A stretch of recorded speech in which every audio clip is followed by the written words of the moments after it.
There are only a couple editions of the NBA injury report left because baseball season is starting. We've got the Masters going on, NBA regular season. We've got 4 slates left in total, and just today and tomorrow being the last regular season games, at least during the work week. So one thing that is going to be pretty weird about today's slate, and all of them going forward, just some of these rest situations. We just got news before we recorded about the Boston Celtics we're about to talk about. But first, like the video, subscribe to the YouTube channel. If you have any questions at all, leave them below in the comments section. And shout out to our sponsor, Prize Picks. If you're signing up for the first time, use the promo code Awesemo. Get up to a $100 bonus on your first deposit and 1 free month of Awesemo Plus Platinum. Now, Adam, this is just kind of end of the season weirdness because the Boston Celtics don't really seem to have that much desire to be a top seed in the Eastern Conference. This is the tail end of a back-to-back. They're playing against the Bucks. They've ruled out Al Horford. They've ruled out Jayson Tatum. They say Marcus Smart is probable. Do you think there's more news to come? Because I don't understand why you're going to semi-punt the game when you're probably not going to win at this point. Yeah, I don't know. It's pretty weird. I thought there was a good chance Horford was going to rest regardless. But once they ruled out Tatum, I was expecting that you would see Brown and Smart ruled out after. So kind of weird. Don't really know what to make of it with Jaylen Brown. But, we'll get that news at some point. If Brown is in, clearly he's better without Tatum. Marcus Smart's role, gets bigger. And then you're also getting more minutes now for guys like Grant Williams, Derek White, potentially Peyton Pritchard as well. And is there any value plays that really stand out to you? I know you mentioned Peyton Pritchard. Is he a cheap guy that you'd be looking to get to on this slate? Yeah, I think so, especially if Brown were to be ruled out, because then you're getting pretty shorthanded. If Brown is in, I still think Pritchard gets enough minutes where he's a viable punt option. There are plenty of other, value plays as well, with it being, end the season slate. But I do think that potentially Pritchard can get there. All right, let's talk about a tanking team. The Portland Trailblazers, they are playing for nothing but L's at this point in the season. Brandon Williams is listed as questionable on the injury report. He's dealing with an actual injury. It is a quad contusion. Last game without him in there, Chris Dunn started and played a whole bunch of minutes. What is your expectation here if Williams doesn't play? Are we looking at Chris Dunn in the starting lineup again, and would that make him an appealing DFS option? Yeah, I mean, my assumption is that you would get Dunn starting again, probably playing, around 30 minutes again. So it would make him an appealing option at 5,100. I think that as far as the rest of Portland goes, it doesn't necessarily open up a ton. There is some usage disappearing if Brandon Williams isn't in. I know we saw a big game from Keon Johnson last time out. I think it would just kind of make them a little bit more appealing across the board in tournaments where you can get a low-owned Keon Johnson or Greg Brown or whoever. But overall, the pricing on this team has come up a bit since they've been shorthanded for a while. So it does make them a little bit less appealing. All right, let's move to Memphis, a team that seemingly only wins or at least competes really hard in games that John Moran is out. Now a record of 20-3 without him. They do lose their last game, but it was an overtime game in Utah, so no real shame in that. For today, Morant remains out. We also have Dillon Brooks listed as questionable. In addition, Jarrett Culver is questionable. Culver individually doesn't matter that much, but he is somebody who would potentially be in the rotation if Brooks doesn't play. If there's no Brooks in addition to no John Moran, is there anybody you really see stepping up? Kind of a hard team to figure sometimes because Memphis is so deep. Yeah, it's just a spot where I think that if Brooks is out, there's obviously more usage available for guys like Jaren Jackson and Desmond Bane.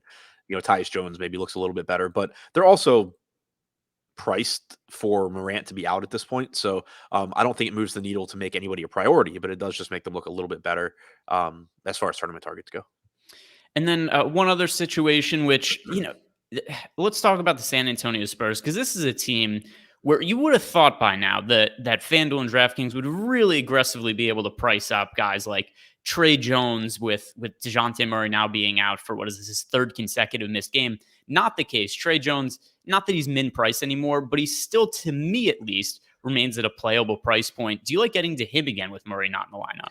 Yeah, I think he still looks great. We're basically seeing the same thing with Trey Jones that we saw with Tyus Jones when Morant first was out. He just started at such a low price point that even though he's gradually going up in price, he's just at a point now where he's still one of the best values on the slate. He's obviously riskier at 5,300 than he is at 4K, but he's still drastically underpriced for somebody that averages about a fantasy point per minute, is in a good matchup, and is likely to play 32 minutes or so.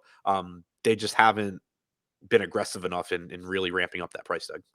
All right. It might be a little bit too late for the Los Angeles Lakers. Well, it is because they are officially out of the playoff race. But Russell Westbrook, he is not expected to play today. In addition, LeBron James and Anthony Davis are questionable. I would just say that I think there's no chance LeBron and AD play. However, LeBron needs to play in the last couple of games to actually qualify for the scoring title. Do you think that's something that impacts his status at all for this game?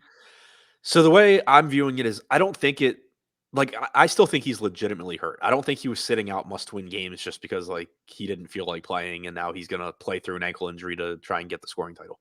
Um, I think he's legitimately hurt. But if we do get news that he's playing, there is only one reason he's playing, and it is to score as many points as he possibly can. So if he's in, I think that obviously there's some risk that he is playing through an injury, but if he's in, Josh this morning compared it to Kobe's retirement game. I don't think it's to that extent, but that he's only playing to score points, and that is something that I think you have to keep in mind. Yeah, they're certainly not playing to. I mean, they're still trying to win if he's out there, but it's not the primary objective. They're out of the playoff race officially.